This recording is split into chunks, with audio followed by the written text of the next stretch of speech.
서산에 오른 불길. 서산.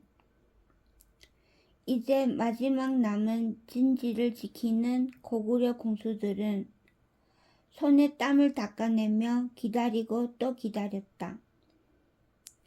백제 병사가 들어서고도 한참을 기다렸던 그들은 적이 길을 가득히 메우고서야 조용히 시위를 당겼다.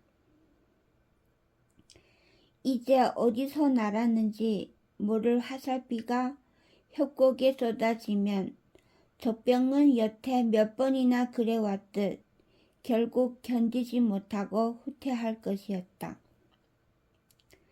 그곳에 가장 가파르고 가장 비좁은 최후의 보루, 마지막 방어선이었다. 그것만큼은 지켜내야 했다. 궁수들은 신중하고 또 신중하게 재어낸 살을 마침내 내려진 우두머리의 수신호에 따라 쏘았다. 씩! 하늘을 가득 메운 화살비가 표적의 머리 위로 포물선을 그리며 떨어졌다. 정확한 겨냥이었다. 곧 적의 비명이 협곡을 울리며 혼란에 빠지며 재차 3차 쏘아진 화살이 그들을 물리칠 것이었다. 궁수들은 또다시 신중하게 두 번째 화살을 재었다. 그러나 궁수들은 화살을 쏘아내는 대신 눈을 크게 떴다. 여태까지와는 다른 광경이 펼치고 있었다. 화살 소리를 들은 적 선두의 장수가 뭐라 외치자 백제 군사들은 순식간에 바닥에 납작 엎드리며 하늘로 일제히 방패를 들어 몸을 가렸다. 화살은 기름칠된 두꺼운 나무 방패를 뚫지 못하고 후두두둑 바닥으로 떨어졌고 백제의 잘 훈련된 보병들은 마치 거북이라도 된 듯 그 자세 그대로 기어서 고갯길을 오르기 시작했다. 재차 쏘아진 화살도 다를 것이 없었다. 백제군 한 명 상하게 하지 못하니 다급해진 우두머리가 외쳤다.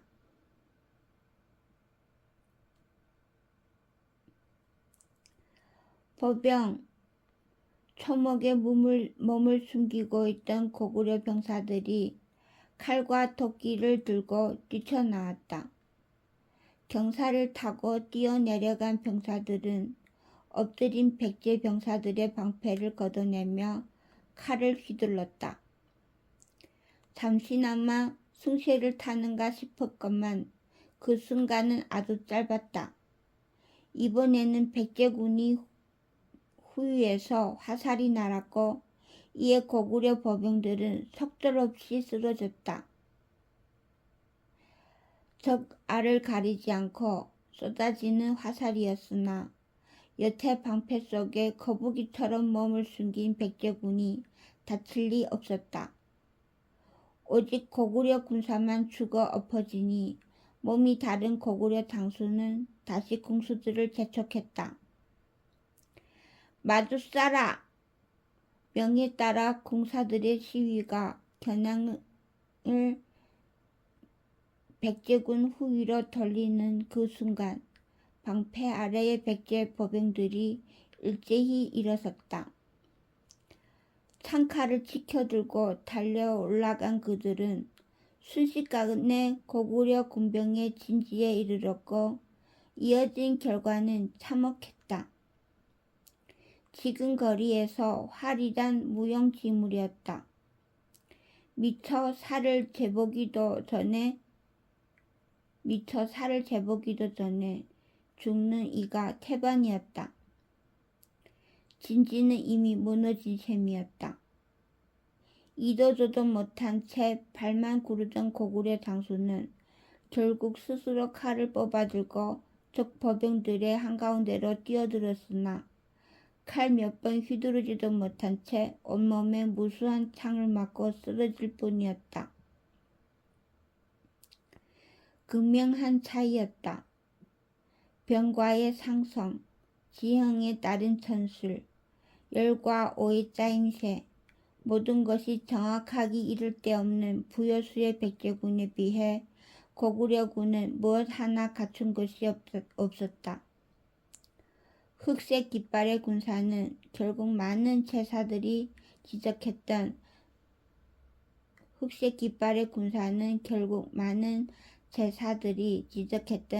그대로 오합지졸에 불과했다.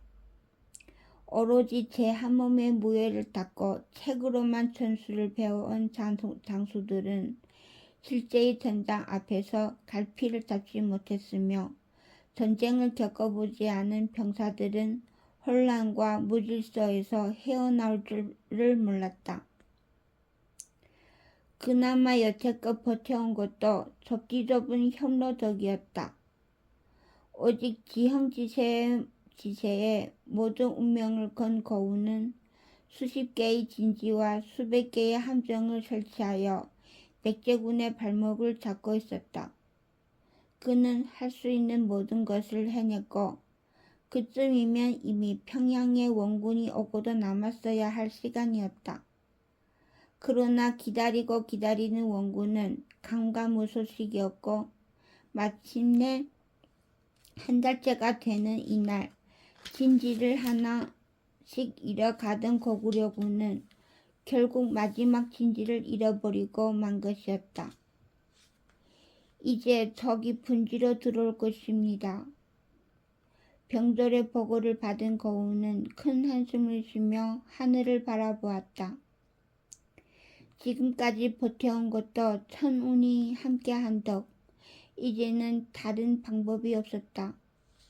결국 분지에 갇힌 채 고구려군은 전멸을 맞이할 것이었다. 한숨만 쉬던 거우는 문득 들려온 기척에 자리에서 일어났다. 지난번 함정에 빠진 이후 한 달 가까이를 화병으로 제 막사에서 거함만 치던 이련이 마침내 회의가 열리는 군막의 모습을 드러낸 것이었다. 전하, 거우는 침울한 음성을 내었다. 그간 잘 지켜냈다. 이제는 내가 나설 차례다. 이련은 그간의 분노와 울화를 지우고 있었다. 비록 메말랐으나 평온한 얼굴이었다. 거우는 지그시 입술을 깨물었다. 어려부터 많은 전장을 겪어온 거우는 그런 얼굴을 잘 알고 있었다. 결사, 최후를 짐작하고 죽음의 항전을 다짐한 장수의 얼굴이었다. 허나 남은 군사가 없습니다. 2,000 기병이 있질라는가? 충분하다. 이련은 그를 뒤로 제치며 탁상에 앉았고 거우는 얼굴을 일그러뜨렸다. 협곡의 방어선은 오로지 보병과 군병으로만 꾸려졌기에 아직 2,000가량의 기병이 잔존해 있는 것은 사실이었다. 그러나 기병은 쓸 수가 없었다. 전하, 이런 지형에서 기병은 달릴 수 없습니다. 무용지물입니다. 기병을 말에서 내리게 하라. 말거리에 불을 붙여 적진에 부딪히게 하라. 그 뒤에 최후의 일전을 치르리라. 전하, 고우는 망연자실했다. 그야말로 막무가내의 전술이었다. 날뛰는 말들이 꼭 적을 향해 달린다는 보장도 없을 뿐더러 설사 성공한들 마상에서나 쓰는 긴 창을 든 기병이 일사불란한 적의 보병을 상대로 무엇을 할 수 있을까?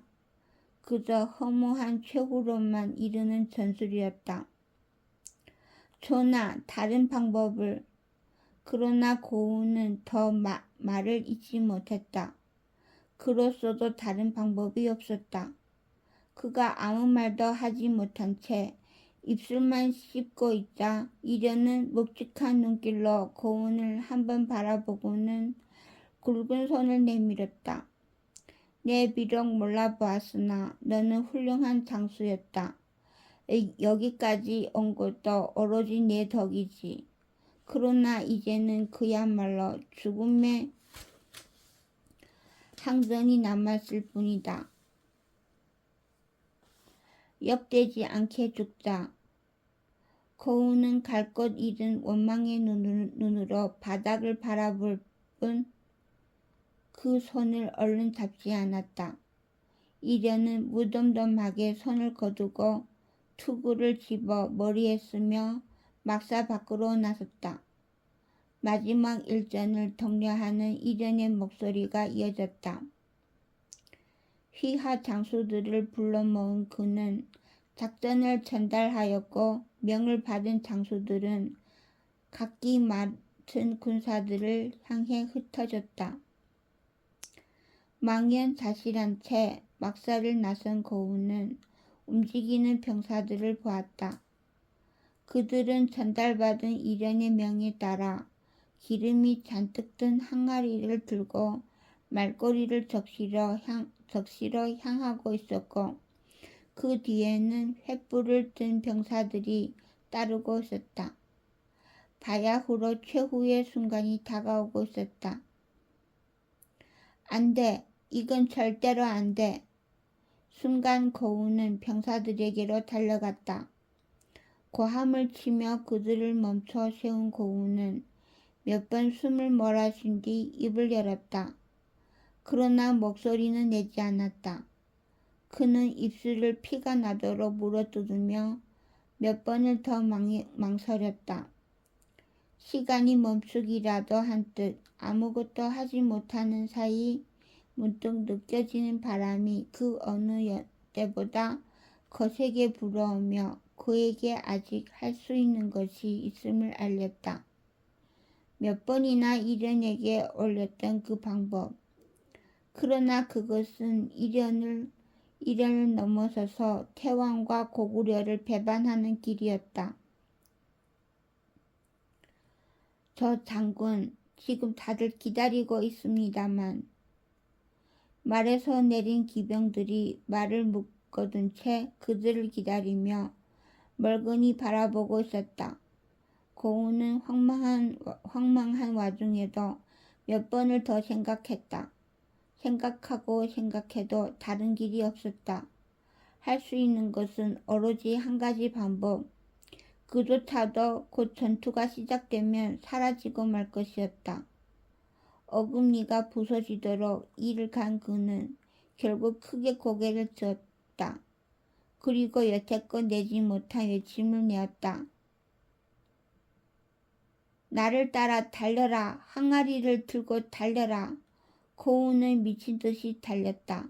군사들은 당황한 와중에도 상관의 명을 따라 그의 뒤를 달렸다.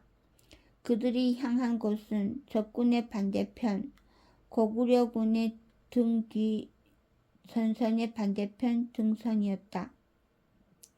이상한 눈으로 군졸들이 그들을 바라보는 가운데 목적지에까지 다다른 그는 영문을 모른 채 숨을 몰아쉬는 병사들에게 다시 외쳤다. 부어라! 붓고 불을 붙여라! 불을 내라니 병사들은 선뜻 그 명을 따르지 못하고 눈만 크게 떴다. 그리고 그들이 망설이는 사이 군진에서는 고함을 치며 말을 몰아오는 장수가 있었다. 이련이었다. 고운은 이를 악물었다. 필시 병사들의 보고를 듣고 고운의 생각을 짐작한 것이리라. 다급해진 고운은 병사 하나의 항아리를 빼앗아 직접 바닥에 던져 깨뜨렸다. 그리고 횃불마저 빼앗아 흐르는 기름에 던졌다. 화학 소리와 함께 순식간에 불이 오르는 가운데 고운은 재차 크게 소리쳤다. 깨트려라! 그래도 병사들이 따르지 않자 고운은 칼을 뽑아들고 병사 하나의 목을 쳤다. 놀란 옆의 병사가 결국 바닥에 제 항아리를 던져 깨뜨렸다. 처음이 어려운 법이었다. 이어서 모든 병사가 차례차례 들고 있던 기름 항아리를 깨뜨리고 불을 붙이니 순식간에 불길은 하늘을 찌를 듯 번지며 치솟았다. 이놈! 어느새 쫓아온 이련은 저승사자와도 같은 얼굴로 고운을 노려보며 칼을 높이 들었고 불길의 앞에 양팔을 벌리고 선 고운은 그런 이련을 똑바로 마주 보았다. 이것뿐이외다. 내 놈이 이제 고구려 군사가 살아날 길이란 오로지 이것뿐이외다. 원한다면 그 칼로 나를 쳐 죽이시고 그러나 당신이 정말로 이 군사의 우두머리라면 이 불길이 뚫어준 길로 군사를 물리시오. 하루면 다 타버릴 테니. 이 더러운 놈이 어서 죽이시오. 어차피 오늘이 끝인 터. 이리 죽으나 저리 죽으나 같은 죽음이요. 내 한 목숨 여기서 끊되 나머지 병사는 살리시오. 그리 말하고 고운은 눈을 감았다. 칼을 든 채 부들부들 떨던 이련은 차마 한참이 지나고도 그 칼을 내리치지 못했고 이내 질끈 감고 있던 눈을 뜬 고운은 악에 받친 얼굴을 다소나마 풀며 말투를 고쳤다. 한명한 죄는 언제고 받겠습니다. 그러나 이미 저질러진 일입니다. 군사를 살릴 기회마저 버리지 마십시오. 이 불길은 서호산 이남의 곡창을 모조리 태울 것이고 적은 거기 묶여 아군을 쫓지 못합니다. 하루만 저 불길이 충분히 번지고 길을 만들어줄 하루만 적병을 막아주십시오. 그 다음은 퇴각, 살아서 평양으로 돌아가는 것입니다. 이 대체 무슨 짓이더냐? 목숨이 아까웠느냐? 예, 아깝습니다. 기왕 내놓을 목숨이라면 더 가치 있게 내놓아야지요. 눈먼 백제군이 칼에 죽느니 이 군사를 모두 살리고 전하의 칼에 죽는 게 낫습니다. 이련은 죽일 듯 고운을 노려보았으나 다른 말을 하지 못했다. 고운의 말은 틀리지 않았다. 이미 일은 저질러졌고 태왕의 명은 어겨져 있었다. 태왕이 신신당부한 민생의 안전은 이제 깡그리 불타 없어질 것이었고 남은 것은 차선이었다. 남은 서호산의 군사라도 살려내는 것이 수장인 그의 의무였다. 내 목은 평양성에서 치겠다. 이미 잡을 수도 없는 불길.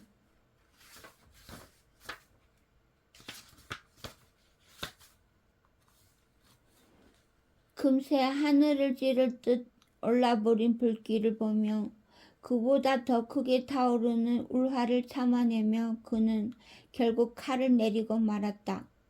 곧 그는 등을 돌렸다. 등 뒤로 치솟는 불길을 놓아둔 채 다가오는 백제군의 진두를 향해 걸음을 옮겼다. 치열한 싸움이 있었다. 한 달이나 나타나지 않던 이련의 등장에 고구려군은 남은 마지막 사기를 불태웠고 선두에 나선 이련의 분투는 그들의 기대를 저버리지 않았다. 온 사방을 불길 물들이는 불길이 솟아난 가운데 그저 죽자고 달려드는 아귀들은 백제 정예군의 예봉을 주저케 만들었다. 오로지 살을 내어주고 뼈를 갖겠다는 생각도 이유도 목적도 없는 그런 진격이었다. 결국 반나절의 싸움 끝에 백제군은 잠시 군사를 멈추었다. 그리고 그 사이 걷잡을 수 없이 자라난 불길은 순식간에 전쟁을 끝내버리고 말았다. 그 누구도 본 적도 들은 적도 없는 대화제였다.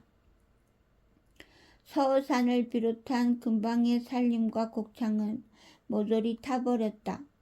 거대한 산불은 바람을 타고 온 세상을 집어삼킬 듯 내달리며 지나는 모든 것을 채로 만들어 버렸다. 수만 백제군이 한 명 빠짐없이 진화에 동원되어 물을 퍼다 나르며 맞불을 내며 할 수 있는 모든 것을 다했지만 불은 태울 수 있는 모든 것을 다 태워버린 뒤에야 사그러졌다. 보름 내내 눈 한 번 제대로 붙이지 못한 채 불길을 잡는 데에만 전력을 다한 백제군은 잿더미가 되어버린 황야에 주저앉아 허망하게 서산을 바라보았다. 그 사이 고구려군은 모두 사라져 있었다. 아비의 죽음마저 숨기며 승리를 영전에 바치리라 외쳤던 부여수는 숫제 눈물을 흘렸다. 분노와 참담함을 참지 못하여 붉은 눈으로 눈물을 흘리며 북쪽을 노려보았다. 반드시 저 악랄한 도당의 땅을 치우리라. 내 모든 것을 걸고 맹세하건대 반드시 이 원한을 갚으리라. 화재를 미처 피하지 못한 민간의 사상자만 수백에 이르렀고 이어질 식량난으로 굶어 죽을 백성은 그 수백 배가 될 것이었다.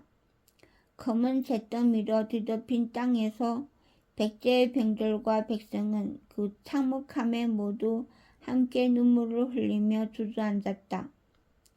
소식은 나라 전역을 덮었고 백제인 가운데는 고구려를 증오하지 않는 이가 없었다.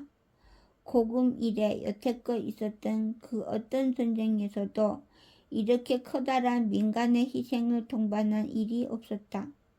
모든 백성이 한마음으로 복수를 외쳤다. 백제는 돌이킬 수 없는 고구려의 철천지 원수가 되어 있었다. 구부가 그토록 얻으려고 했던 백제의 마음은 이제 분노와 복수로만 가득 차올라 고구려를 향한 살기로 화해 있었다.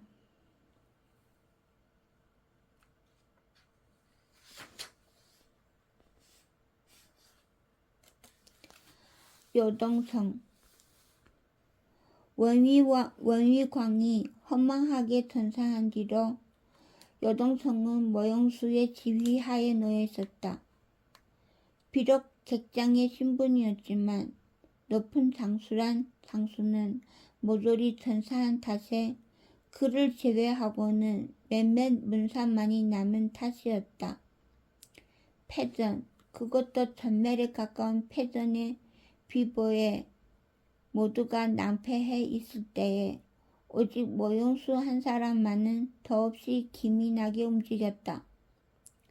군사는 물론이요, 이틀 안에 가능한 근방의 모든 인구와 더불어 식량, 가축까지 모든 물자를 요동성 외벽 안으로 옮겨놓은 그는 성문을 굳게 걸고 잠근 뒤 성내의 모든 단단하고 무거운 물자를 투석에 모든 쇠붙이를 녹여 화살촉을 만드는 데 애썼다.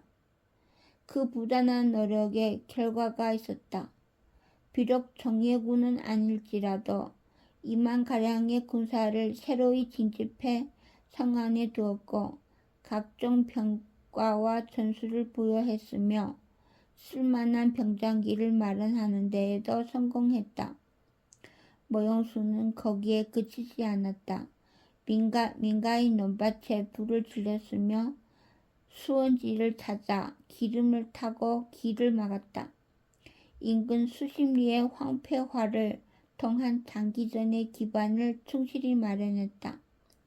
그야말로 원위광에게 권했던 대로 전력을 수성에만 집중한 것이었다. 그러나 그는 말했던 것과 달리 장안의 원군을 청하지는 않았다. 원위광이 적에게 패배하여 4만 정예군을 잃었으나 남은 군사로 지켜낼 수 있습니다. 그것이 그가 장안으로 띄운 전령이었다. 그는 눈앞에 다가온 기회를 또렷이 바라보고 있었다. 원위광의 실패를 만회해낸다면 그는 재기할 수 있을 것이었다. 어쩌면 요동에 봉해지며 제후의 자리를 되찾을지도 모르는 노릇이었다. 다만 종을 쳐 말을 놀라게 했을 뿐이다. 그 전략이 또 통할 리가 없다. 그리 말하며 장졸의 기운을 북돋았으며 그 자신은 며칠 밤을 새워가며 전술을 세우고 세우기를 반복했다. 그에게는 옛 모형외가 그랬듯 타고난 전장에 감이 있었고 거기에 특유의 냉정함과 참을성이 있었다. 직감적으로 불리함을 깨닫고 있었으며 해야 할 일을 알고 있었다. 그가 내린 결론은 수성을 바탕으로 한 끊임없는 소규모의 야전, 원정군의 보급을 괴롭히고 막는다. 근방의 모든 민가와 논밭을 태우고 물을 막은 것이 그 일환이었다. 백성의 원함과 원망이 하늘을 찌를 듯 했으나 그는 눈과 귀를 닫고 오로지 수송만을 위해 모든 힘을 쏟았다. 그러나 약 사흘이 지난 날 그는 절망적인 소식을 들어야 했다. 탈주한 병사가 벌써 3,000에 가깝습니다. 백성들도 이대로는 다 죽을 거라며 성문을 열어달라 아우성입니다. 두려움에 자진하는 이들까지 생겨나고 있습니다. 여동성의 사기는 바닥까지 떨어져 있었다. 병들들은 하루가 다르게 전의를 상실하고 있었으며 민가를 태워버린 모형수의 극단적인 전술은 오히려 덕이 되어 그들에게 더욱 커다란 자들을 주고 있었다. 왜, 어째서 아직 충분한 전력이 있는데 그것이 부처의 군대라는 소문 때문입니다. 구부라는 자가 생불, 부처의 화신이라고 합니다. 술법을 부려 말과 사람을 모조리 미치게 만들었다고들 합니다. 무엇? 그것은 다만 종을 쳐서? 예, 장군. 그러나 군졸과 백성은 그리 생각하지 않습니다. 그것은 사실이었다. 여동성 안에는 이미 공공연한 천하 제일의 강병을 오직 연불만 외며 모조리 흩어놨다는 구부에 대한 소문이 파다했다. 소문은 금세 불어나 구부가 부처의 환생이라는 등 여술과 법력을 써 4만 군사를 홀로 죽였다는 등 점점 더 거대한 두려움을 담아가고 있었다. 성내를 한 바퀴 돌아본 모형수는 신음을 흘렸다. 병사들과 백성들은 바닥에 무릎을 꿇고 엎드린 채 어디서 들어봄 직한 연부를 따라 외며 몰래 용서를 구하고 있었고 그들이 빌고 비는 대상이란 다름 아닌 적군의 수장 구부였다. 아, 구부라는 자의 계략은 그 승리로서 완성된 셈이구나. 모형수는 그제야 상황을 온전히 파악할 수 있었다. 지난 전장을 통해 고구려 군대는 진실로 부처의 군대가 되어 있었다. 그만한 전력의 차이를 연불과 종소리로 뒤집었다는 소문은 구부를 신격화하기 충분했다. 밑도 끝도 없던 부처의 집착은 바로 그 밑거름이었다. 이제 맞설 도리가 없었다. 고구려의 불법을 전한 것이 바로 전진이었다. 불법이 나라인 전진 백성이 부처의 군대에 대항해 싸울 수 있을 리가 없었다. 어찌 해야 한다는 말인가? 이미 전쟁은 끝난 것인가?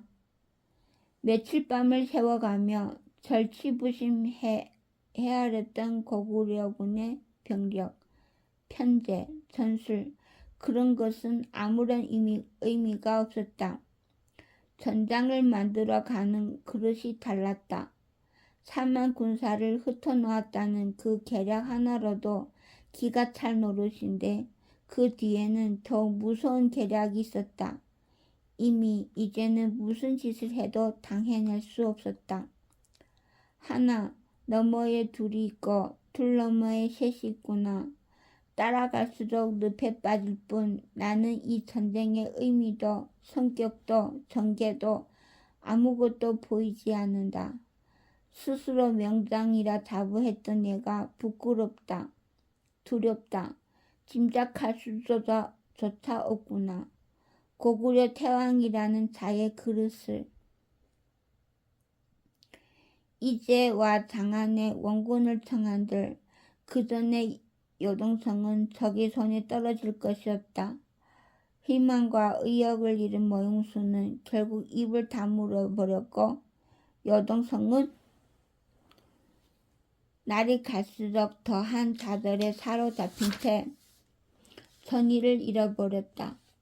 반면 고구려군은 요동성을 눈앞에 두고도 전쟁을 준비하는 대신 다른 일에 신경을 쓰고 있었다. 근처의 농가를 재건하고 절을 세우며 탈영병을 받아 달래는 일에만 몰두하고 있었다. 그렇게만 닷새가 넘어서자 우왕은 구부를 찾아 재촉했다. 폐하, 공선전은 언제 펼치실 생각이신지요? 안 한다. 예? 애초에 말하지 않았나. 한 싸움만 이기고 돌아갈 것이라고. 이미 다 이긴 싸움을 매듭짓지 않고 돌아가겠다니. 우왕은 세상에 그토록 얼토당토하는 대답은 들어본 적도 없다는 듯 입을 떡 벌리며 다시 물었다. 하면 지금은 무엇을 하는 것이옵니까? 선행. 선행이요? 그래, 진의 근간을 흔드는 선행이지. 예? 모용수라 했지? 여동성을 지키는 수장이 제법이야. 그가 할 수 있는 일은 다 했군. 금방 100리 안의 거울이란 거울은 다 불태웠어. 수성의 정석이지. 다만 눈이 짧아 가뜩이나 내가 생불이라고 불리는 마당에 그런 폭정을 저질렀으니 민심이 남아 나겠나. 아, 예, 투항해오는 이가 한둘이 아니긴 합니다. 미친 척 싸웠으면 또 몰랐을 것을. 그가 나름 앞을 내다보는 덕에 전쟁은 이미 끝났다. 이길 수 없는 전쟁이라 생각하니 지키기만 할 테고 지키기만 하면 민심은 더 흩어지지. 이 전쟁은 처음부터 영토를 빼앗는 전쟁이 아니었어. 하면 그저 기다리면 되는 것이옵니까? 그래, 사실 저 따위 성체야 가지려면 언제든 가질 수 있다. 안 가지는 것뿐이야. 더 말라 죽길 기다려 피 한 방울 흘리지 않고 저들을 흩어놓으면 그때는 더욱 커다란 소문이 우리 고구려를 더욱 신으로 떠받드는 소문이 날 테니까. 선행만 베풀었는데도 요동을 무너뜨렸다니 그야말로 부처의 군대지. 아, 내 목적은 애초에 선전이다. 내 목적은 애초에 선전이다. 하나는 전진을 겁먹게 조급하게 만들어 동진과 다투게 하는 것. 하나는 내 진심과 고구려의 힘을 보여 백제와 부여수를 설득하는 것. 그렇게 천하사방에 소문을 내는 선전이 나의 목적이지. 그냥 진의 왕과 제후들에게 조금 더 겁을 주는 거야.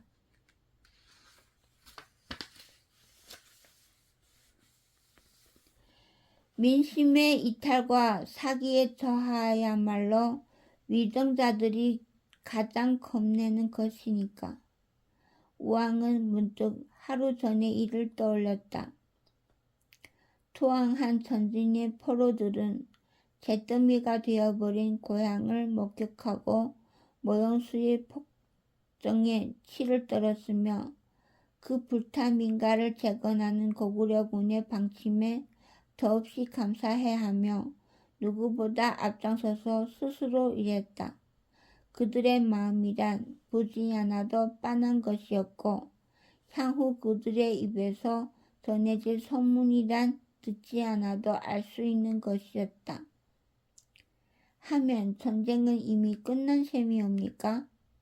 그렇다. 고구려는 여기서 선행을 베풀며 빈둥거리다 그냥 돌아가면 되는 것이야. 그리 말한 구부는 우왕을 바라보던 눈길을 거두고 뜬금없이 주섬주섬 몇 가지 물건을 손수 챙기기 시작했다. 우왕이 곧 인사를 올리며 물러가려는데 문득 구부가 그를 불렀다. 우왕, 예 폐하, 이제 어찌 해야 하는지 잘 알겠지? 새삼스러운 물음에 우왕은 고개를 끄덕였다. 예 폐하, 그럼 잘 부탁한다. 예. 다시 구부를 바라본 우왕은 눈을 크게 떴다. 구부는 떠날 채비를 차리고 있었다. 먼저 돌아가겠다. 이제 남은 건 대장군 우왕이 일궈낸 위대한 승리야. 여동성이 적당히 비어버리거든. 그냥 돌아와.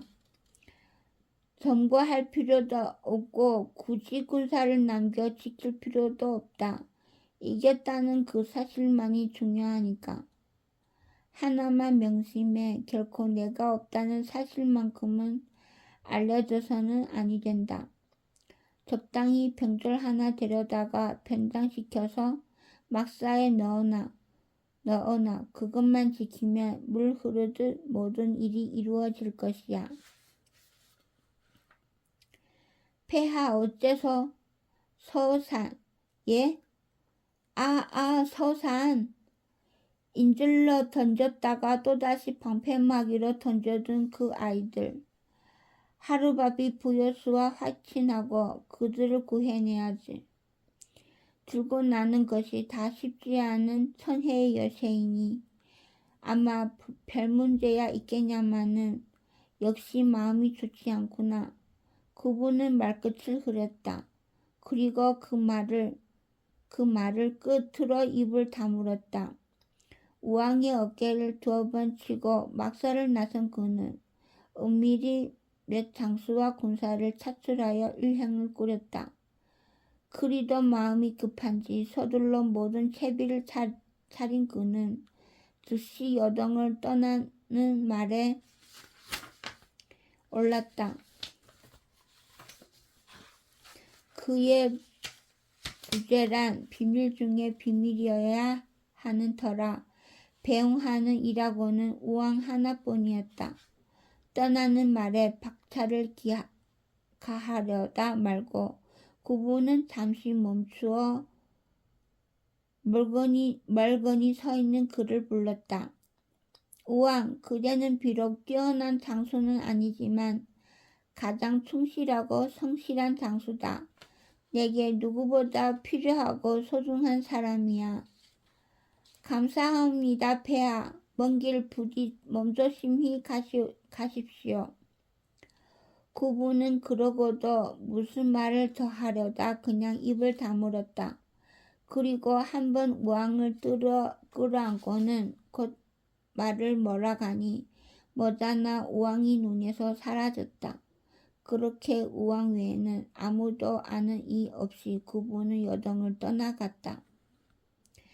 우왕은 구부의 말을 충실히 따랐다. 여동성을 향한 어떤 군사 지침도 없이 다만 근방의 황폐한 농토를 다듬고 민가를 재건하는 데에만 온 힘을 기울였다. 날이 갈수록 여동성에서 탈주해오는 병사와 민간인의 숫자가 늘었고 우왕은 그들을 받아들여 다독였다. 구부의 말은 사실이었다. 여동성의 모형수는 다만 굳게 성문을 걸어 잠그고 나설 생각을 안았으며 인근의 어느 땅에서도 그런 요동을 구하러 오는 원군의 낌새가 없었다. 이제 요동성의 함락은 시간 문제였다. 우왕은 슬슬 돌아갈 날짜를 헤아려 보았고 약 보름 뒤로 회군할 날짜를 잡았다. 요동성이 온전히 비거든 홀로 입성하여 몰래 깃발 하나만 꽂아놓고 돌아오리라. 우왕은 몇몇 장수들만을 불러 마지막 소박한 포부를 밝히며 웃었다. 때가 무르익을수록 개선의 날짜가 가까울수록 그는 더욱 성실히 모든 일에 만전을 기했다.